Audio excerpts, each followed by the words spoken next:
ایک عربی مدرسے کا واقعہ ہے، استاد نے طلبہ سے پوچھا کہ بتاؤ بچوں تم کیا بننا چاہتے ہو؟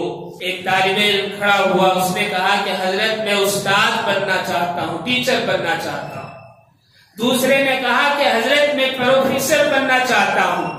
تیسرے نے کہا کہ حضرت میں مصنف بننا چاہتا ہوں۔ چوتھے نے کہا کہ حضرت میں ڈاکٹر بننا چاہتا ہوں، طبیب بننا چاہتا ہوں۔ پانچویں نے کہا کہ حضرت میں شیخ بننا چاہتا ہوں۔ کسی نے کہا کہ میں خطیب بننا چاہتا ہوں۔ کسی نے کچھ کہا، کسی نے بزنس مین کہا۔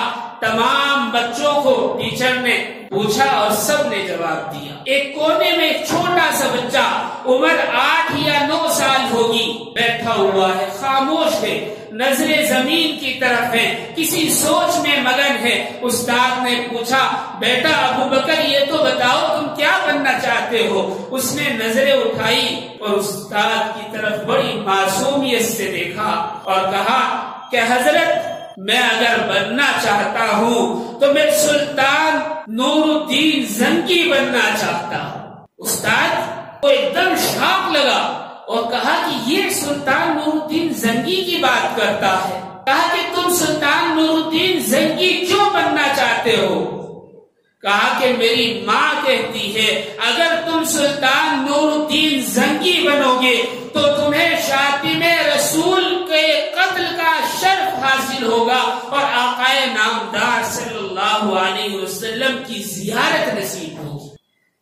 اس کے پیچھے ایک واقعہ ہے۔ سلطان صلاح الدین ایوبی کی جس شخص نے تربیت کی وہ سلطان نور الدین زنگی رحمت اللہ علیہ ہیں۔ آقا نامدار صلی اللہ علیہ وسلم نے سلطان نور الدین زنگی کے خواب میں جب وہ مصر کے اندر تھے آ کر ارشاد فرمایا کہ یہ 2 زندیق مجھے تنگ کر رہے ہیں۔ سلطان نور الدین زنگی نے فوراً اپنے مختصر سے سپاہیوں کو لیا اور 16 دن کی مسافت طے کر کے مدینہ پہنچے اور سارے مدینے کو اپنے سامنے بلا لیا۔ ایک ایک آدمی کا چہرہ دیکھا لیکن کہا کہ وہ زندیق اور وہ گستاخ ان میں نہیں ہیں جن کے متعلق نبی پاک علیہ السلام نے ارشاد فرمایا تھا۔ کسی نے کہا کہ 2 بزرگ اور موجود ہیں، ہو سکتا ہے وہ ہوں لیکن وہ گستاخی نہیں کر سکتے، وہ تو سارا دن ذکر و اذکار کرتے ہیں، درود پاک میں رہتے ہیں، وہ بھلا کیسے گستاخی کرتے ہیں؟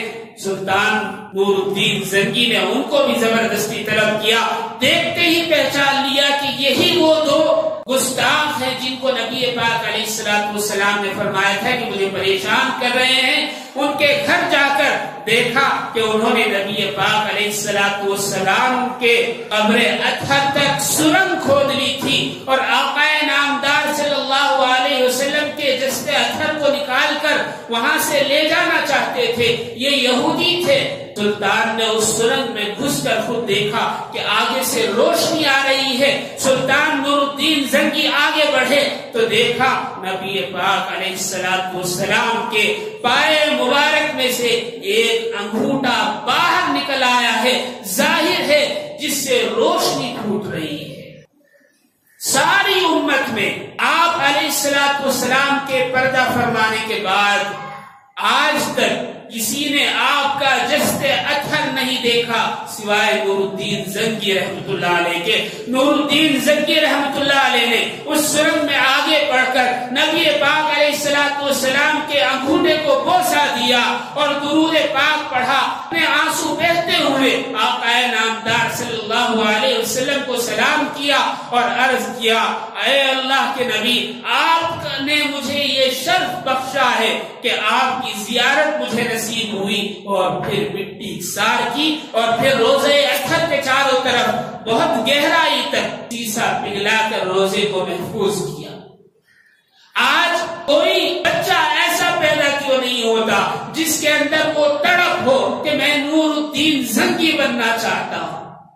وجہ یہ ہے کہ ہم اپنے بچوں کو دشمنوں کے پروڈکٹ کھلا کر ان کے دل مردہ کر دیتے ہیں، ایسے مردہ کر دیتے ہیں کہ ان میں دینی حمیت، اسلامی غیرت، محبت رسول مردہ ہو جاتی ہے۔ پھر اگر کوئی گستاخی کرتا ہے تو کرتا رہے، صرف زبان سے 2-4 جملے کہے،